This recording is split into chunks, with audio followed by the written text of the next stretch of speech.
Hello students, today we are going to learn about Fire and Ice, a poem by Robert Frost.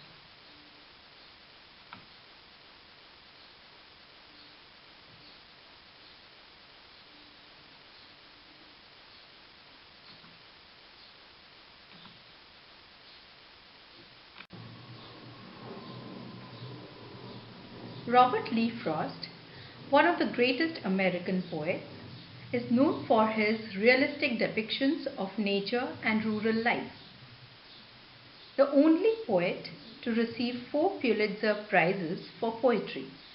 His list of awards also included the Congressional Gold Medal in 1960 for his poetic work. On July 22, 1961, Frost was named Poet Laureate of Vermont.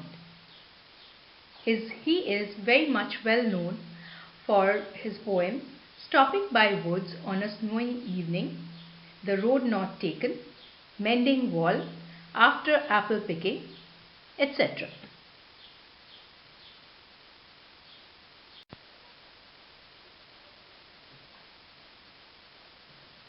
In this poem, Fire and Ice, we are going to understand how fire and ice are symbolic and how these two things react on this world. Some say the world will end in fire, some say in ice.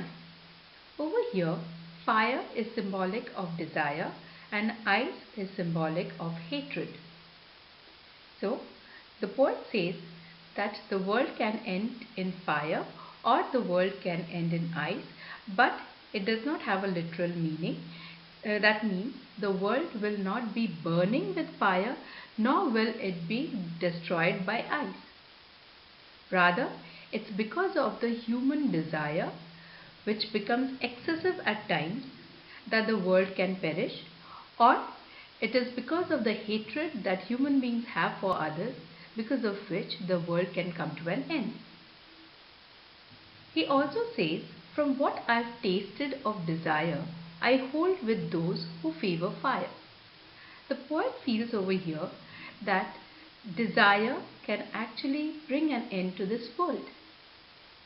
This is from his past experience. But at the same time, he also says, but if it had to perish twice, I think I know enough of hate to say that for destruction, ice is also great and would suffice. He says that if the world has to come to an end a second time, then even ice or hatred is enough to bring about destruction in this world.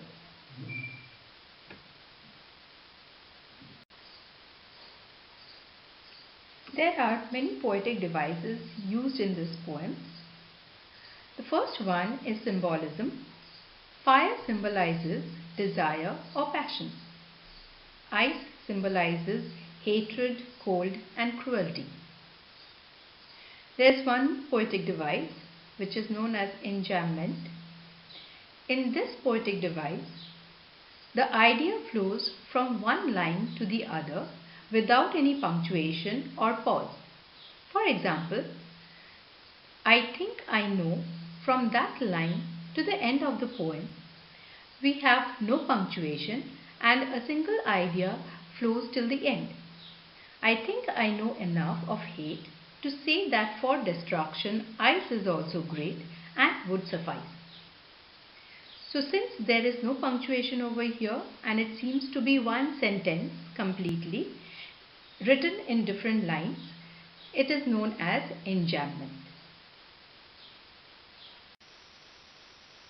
Another poetic device is alliteration. Alliteration is the repetition of same sounds in consecutive words.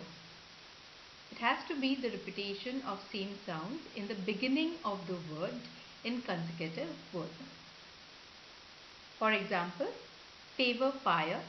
In this, the sound f has been repeated in the words favor and fire. Assonance is the repetition of vowel sounds. In favor, we have many vowels like A, O, U, and in fire also we have I. So the vowel sounds have been repeated over here, and that is known as assonance. Another poetic device is anaphora. Anaphora is the repetition of words at the beginning of each line. The first and second line of the poem has two words repeated. For example, some say has been repeated in the first and the second line in this poem. The explanation of this poem is once more given. The poet believes that if the world is destroyed, it will because of the unwanted desires of people.